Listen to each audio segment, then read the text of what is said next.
Hello everyone, it's the time traveling teacher with you, and tonight I'm going to be reading Peter Pan, a little golden book. I haven't read one of these in a long time. Peter Pan. Let me zoom in a little. Okay. There was a place, a faraway place, where the sun always shone, the sky was always blue, and no one ever grew old. This place was called Neverland, and it was where Peter Pan and Tinker Bell lived. Not so very far away, in the city of London, lived John, Wendy, and Michael Darling. Every night they would gather in the nursery to hear Wendy tell wonderful tales of Peter Pan's adventures with friendly Indians and nasty pirates in Neverland.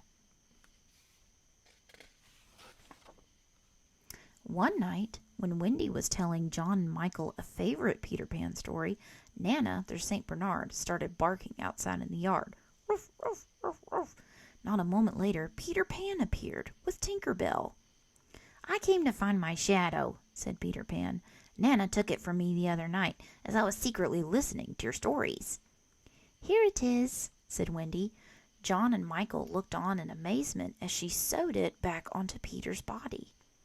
"I'm so glad we saw you tonight, Peter," Wendy said. "You see, tonight's my last night in the nursery, because tomorrow I have to grow up." "But that means no more stories," cried Peter, "unless I take you all back to Neverland with me." Let's see. Tinker Bell. Wendy, John, and Michael couldn't believe their ears. "That would be wonderful!" they shouted. Peter Pan sprinkled some of Tinker Bell's pixie dust over the children and told them to think happy thoughts. "Now you can fly," said Peter. Suddenly, they were all soaring through the skies of London, heading directly toward Neverland. Down below, they saw golden rainbows and blue waterfalls and mermaids singing in a lagoon. It was the most beautiful place they had ever seen.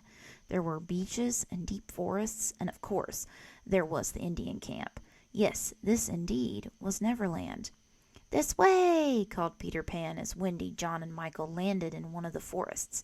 He led them to the secret underground home, where he lived with his good friends, the Lost Boys.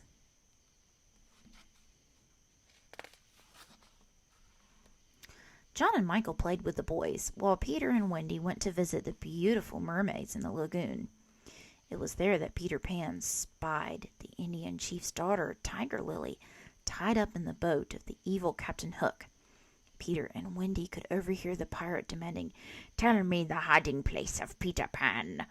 But Tiger Lily wouldn't tell.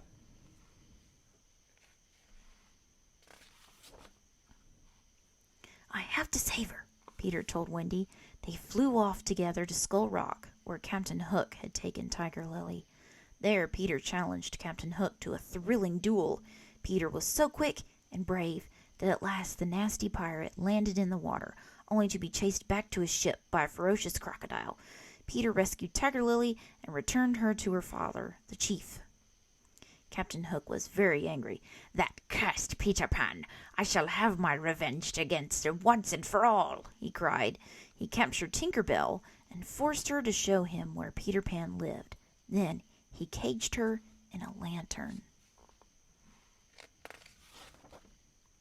As Captain Hook's band of pirates approached Peter Pan's home, the Darlings and the Lost Boys were coming up from underground.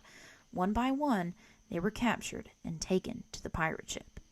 This is definitely a shortened version, but, there are different versions of the story. "Peter Pan will save us," Wendy said bravely. Captain Hook roared with wicked laughter. "Pan will never be able to save you," he shouted. "You will walk the plank." No one noticed as Tinker Bell escaped from the lantern. She flew as fast as she could to alert Peter Pan. Once Tinker Bell reached Peter Pan, he raced out to sea to rescue his friends. "I've come to stop you once and for all, Captain Hook," cried Peter. "This time you've gone too far."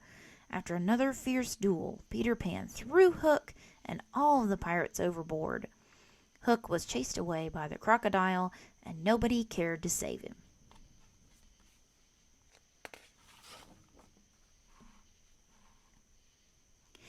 "Thank you ever so much for rescuing us, Peter," said Wendy. "We would love to stay in Neverland a while longer, but it's getting late, and I think it's time for us to leave." John and Michael nodded in agreement.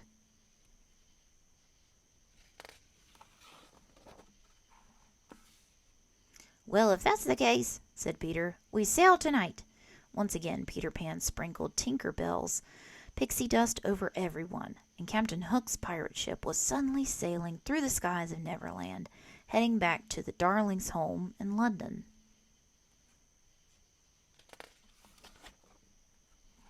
But before Peter Pan and Tinker Bell started off for Neverland, they made Wendy, John, and Michael promise never to forget them. And they never did. And that's the end. All right. That was Peter Pan, and this is the Time Traveling Teacher, and I will see you next time. Bye.